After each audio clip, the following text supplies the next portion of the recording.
الصلاة والسلام على رسول الله وعلى آله وأصحابه أجمعين.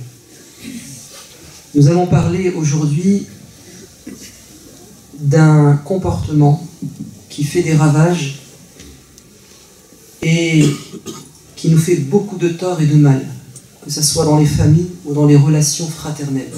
C'est la trahison. Et cette trahison vient du fait que nous ne respectons pas nos engagements.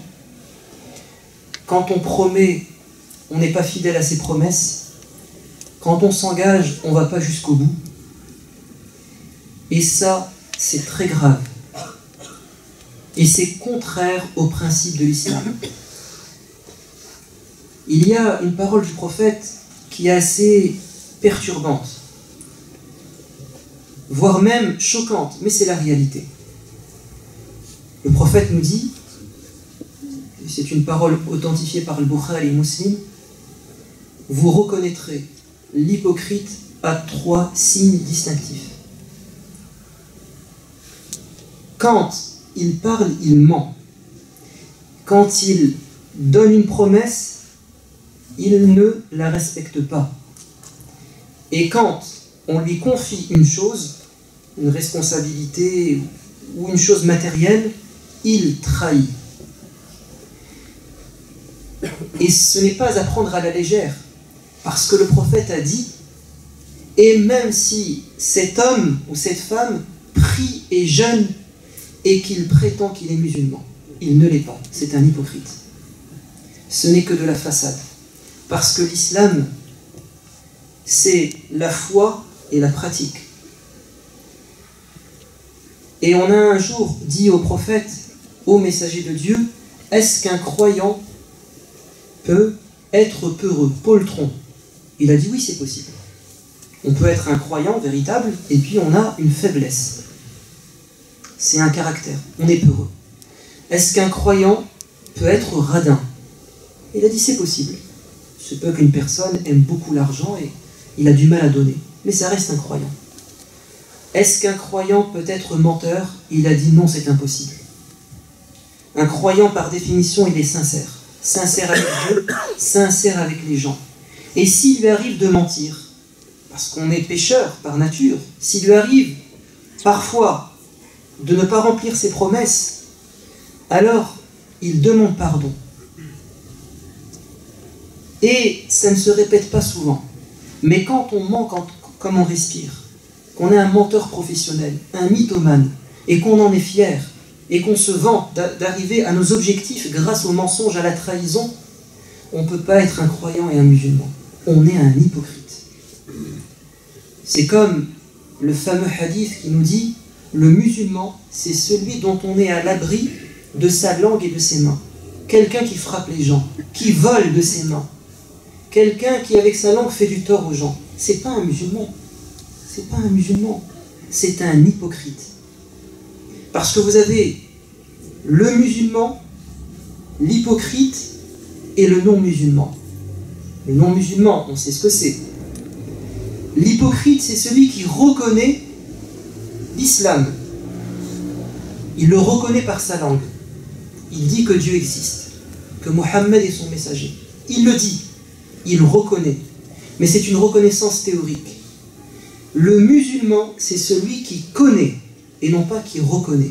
Il connaît, il a la connaissance véritable de qui est Dieu, de qui est le prophète, de ce qu'est sa religion. Il les met en pratique.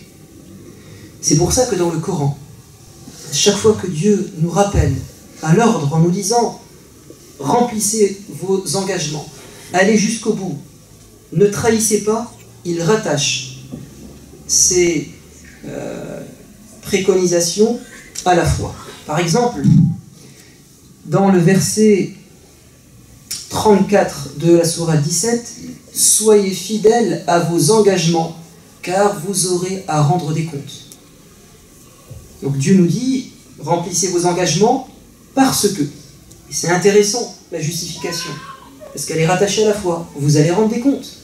Celui qui n'a pas conscience qu'il rendra des comptes, que les anges écrivent ce qu'il a dit et qu'il ne fait pas, celui qui sait que Dieu l'entend et le voit, il ne peut pas mentir, il ne peut pas trahir. Et s'il le fait, il demande pardon.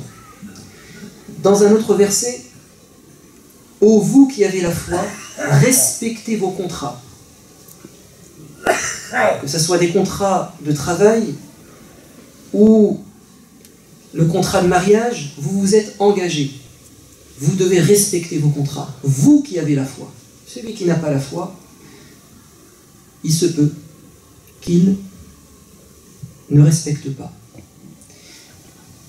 Et enfin, et là c'est encore plus dur, ô vous qui avez la foi, pourquoi dites-vous ce que vous ne faites pas? C'est une chose abominable pour Dieu que vous disiez ce que vous ne faites pas. C'est quelque chose d'horrible pour Dieu de dire une chose et de ne pas la faire. Mais c'est horrible pour qui? Pour celui qui a la foi. Celui qui n'a pas la foi, au contraire, ça lui fera plaisir de dire ce qu'il ne fait pas. Et la trahison fait mal. C'est un coup de poignard. On a du mal à s'en remettre. La pire des trahisons, c'est l'infidélité conjugale, évidemment. Parce que là, on a tout donné. On a fait entièrement confiance. Mais il y a une relation qui est aussi forte. C'est la relation fraternelle. Quand on parle de fraternité, c'est quelque chose de fort. Dieu, le prophète nous dit, vous ne goûterez à la foi véritable que si vous aimez votre frère en Dieu et vous le quittez en Dieu.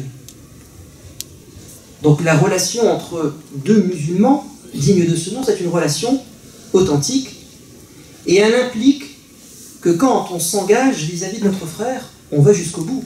Et si on n'est pas capable, on le lui dit. Mais le trahir ou le laisser espérer, c'est quelque chose de grave. Celui qui a subi le plus de trahison dans sa vie, c'est le prophète Moïse. Toute sa vie est une suite de trahison. C'est pour ça que le prophète a dit que Dieu fasse miséricorde à Moïse, parce qu'il a beaucoup subi. Quand il est arrivé en face de Pharaon, il lui a dit, écoute, moi je t'exhorte, ne te prends pas pour Dieu, mais sois le serviteur de Dieu. Il refuse, il est libre. Il lui dit, maintenant, ce que je te demande, c'est d'épargner les Israélites, laisse-les partir avec moi. On quitte ta terre, on ne veut plus que tu les persécutes. Pharaon a refusé. Et Dieu a puni Pharaon et son peuple, les plaies d'Égypte. À chaque fois qu'ils étaient touchés par un châtiment, ils revenaient vers Moïse. Dieu nous dit, et chaque fois que le châtiment tombait sur eux, ils disaient, ô Moïse, invoque ton Seigneur en notre faveur, suivant l'alliance qu'il a conclue avec toi. Si tu écartes de nous ce malheur, nous croirons en toi. Ça, Moïse savait très bien que c'était une prétention. Et nous laisserons partir avec toi les fils d'Israël. Et c'est ce qu'il voulait. Il était réaliste. Mais une fois que nous les eûmes arrachés à leur détresse, pour le temps que nous avions fixé, ils trahissaient leur serment. 9 fois de suite, ils disent, demande à Dieu de nous soulager de ce châtiment et on te promet qu'on laissera les Israélites partir avec toi. Et à chaque fois, ils mentent et ils continuent à les torturer. Après 9 tentatives, Dieu dit à Moïse, sauve-toi avec ton peuple. Ils arrivent au bord de la mer, Pharaon est à leur trousse, et le peuple croyant, à ce moment, parce que ça commence à chauffer, ils vont trahir leur serment. Et ils vont dire à Moïse, nous allons périr, c'est fini. Donc, Dieu nous a délaissés, et toi tu nous as menti. Et là c'est la trahison la plus totale. Il s'est sacrifié toute sa vie pour eux, il les a fait sortir de la galère, et quand ça chauffe, il le laisse tomber. Et ça nous arrive dans notre vie parfois. Quelle a été sa réponse? Kalla, inna ma'iya rabbi sayahdin. Oh que non, Dieu est avec moi, il va me guider. Vous m'avez trahi, c'est pas grave, il me reste Dieu. Et Dieu va m'aider. Et le miracle se produit. Ils traversent la mer. À peine ont-ils traversé la mer qu'ils trahissent à nouveau Moïse. Ils arrivent devant un peuple qui adorait des statues. Ils disent: ô Moïse, on voudrait les mêmes divinités. Moïse ne comprend pas. Vous avez vu des miracles. La promesse de Dieu s'est réalisée. Vous êtes sains et saufs. Et vous trahissez Dieu, vous me trahissez. Vous êtes des ignorants. Ils continuent leur chemin. Ils arrivent à côté de la Palestine, la terre promise. Voilà la terre que Dieu vous a promis. Mais ce n'est pas gratuit. Il va falloir se battre contre ces gens. Trahison. Alors qu'ils étaient prêts à combattre. Ils vont dire: ô Moïse, va, toi et ton Seigneur, combattez. Nous, on va rester assis et on vous regarde. Une nouvelle trahison. Moïse dit au Seigneur: je ne peux plus compter sur eux. Il ne me reste plus mon frère, mon véritable frère, Haroun. Dieu va les punir. 40 ans d'errance dans le désert. Dans le désert, Moïse leur dit: j'en ai pour 30 jours, je pars pour vous rencontrer Dieu sur le mont Sinaï, enfin, parler à Dieu plutôt, je ramène les tablettes. C'est pour vous, c'est la loi de Dieu, c'est pour gérer votre vie. Attendez-moi. Haroun prend ma place, surveille-les bien. Le 30e jour, Moïse ne revient pas parce que Dieu a voulu rajouter 10 jours de plus. Et là, le Samaritain commence à semer le doute. Il vous a abandonné, c'est un traître, il a oublié sa véritable divinité et il leur fabrique le veau d'or. C'est ce Samaritain qui a poussé les gens à la trahison. Alors que Moïse était sacrifié pour le Samaritain, pour le sortir de sa galère. Alors que Moïse était celui qui a toujours rempli ses promesses, celui qui a toujours fait du bien aux gens. Il était irréprochable. Mais il y avait le Samaritain. Et c'est le Samaritain qui a semé la zizanie dans le peuple de Moïse. Moïse revient. Dieu lui avait dit: ton peuple t'a trahi. Et quand il arrive, il a appris la nouvelle, ça l'a affecté. Mais rien de pire que d'assister à la chose. Et quand il arrive, il voit le veau d'or, il voit les gens en train d'adorer le veau d'or, et là, il se met en colère. Il ne se contrôle plus. C'est trop dur pour lui, parce qu'il a un caractère fort. Et il jette les tablettes, la parole de Dieu qui se brise en morceaux, et il attrape son frère par la barbe. Et il lui dit: tu n'as pas rempli ta promesse, tu devais les garder dans le droit chemin. Oui, et Haroun va dire: mais non, mon frère, j'ai tout fait, mais ils ont failli me tuer. Et il va discuter avec le Samaritain et va lui dire: allez, va-t'en, tu es exclu, tu vivras toute ta vie seul, et tu mourras dans des mauvaises conditions. Et quant à ceux qui ont trahi Moïse à plusieurs reprises, Dieu va les punir. Et ce qui est intéressant, c'est que le prophète nous dit dans le hadith authentique, ce n'est pas la même chose d'entendre et de voir. Parce que quand Moïse a entendu que son peuple avait trahi, comme on a dit, ça lui a fait mal. Mais quand il a vu la chose, quand il a rencontré ceux qui l'ont trahi, là, il a jeté la parole de Dieu et il s'est emporté contre son frère. Donc la trahison fait très mal et Moïse a beaucoup souffert. Alhamdulillah, Dieu merci, et c'est un honneur pour le prophète bien-aimé, Mohammed, il a eu des compagnons, des vrais compagnons, qui ne l'ont jamais trahi. Avant que la bataille de Badr n'ait lieu, et le prophète ne voulait pas entrer en guerre, il voulait simplement récupérer ce qui avait été volé à la Mecque. Les Mécois ont expulsé le prophète et ses compagnons, injustement, et ils ont pris leur argent, leur demeure, et ils sont partis faire du business sur leur dos, donc vendre tout ça en Syrie. De retour, la caravane d'Abu Sufyan, remplie d'argent, le prophète dit aux compagnons: on va récupérer notre argent.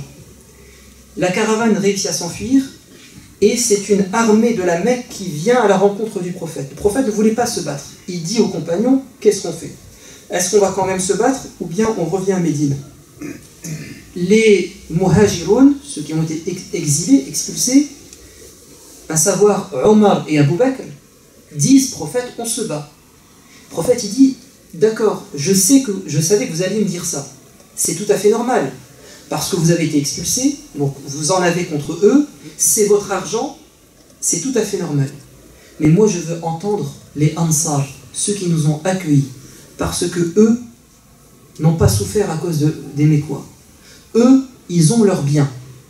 Donc ils n'ont rien à gagner à faire la guerre. Moi, je veux savoir ce qu'ils en pensent. Est-ce qu'ils vont tenir leur engagement? Parce que lors d'une nuit, ils m'ont dit, ils étaient 70, au prophète, viens à Médine et on te défendra comme nos femmes et nos enfants. Alors je veux savoir aujourd'hui s'ils vont remplir leur engagement. Et le porte-parole des Ansar dit, ô messager de Dieu, nous ne te dirons pas ce qu'a dit le peuple de Moïse à leur prophète. Va toi et ton Seigneur et battez-vous, on est là, on vous attend. Mais nous te disons, va toi et ton Seigneur, battez-vous, nous sommes à vos côtés. Et le prophète dit, Alhamdulillah, je peux compter sur ces hommes. Je peux compter sur eux. Et les 314 vont vaincre une armée beaucoup plus grande, parce qu'il y avait des gens sincères, des hommes qui tiennent leurs engagements. À la bataille d'Uhud, c'était différent. Il y avait les 314, mais il y en avait d'autres. Et quand ils se sont retrouvés devant l'armée ennemie, beaucoup plus grande, le tiers de l'armée a fait demi-tour, les hypocrites. Et durant la bataille, les musulmans à la fois faibles ne vont pas tenir leur engagement. Ils vont descendre de la montagne pour prendre le butin. Et quand ça va chauffer, la plupart vont se sauver. Mais certains vont rester, vont tenir bon leur engagement. Notamment ce compagnon qui n'avait pas participé à la bataille de Badr et qui a dit « Ô Seigneur, si tu me donnes la chance de me battre aux côtés de ton prophète, je te prouverai de quoi je suis capable et comment je remplis mes engagements. Et je vais jusqu'au bout du combat. » Il était sur son cheval et il y avait les ennemis qui arrivaient de revers et les musulmans qui se sauvaient.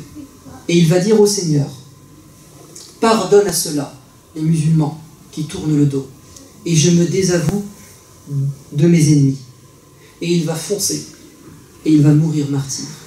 C'était tellement héroïque d'aller au bout de son engagement dans ce moment difficile que Dieu va révéler ce verset qui a rendu célèbre ce compagnon. Minal mu'minina rijalun, parmi les croyants, des hommes, des vrais.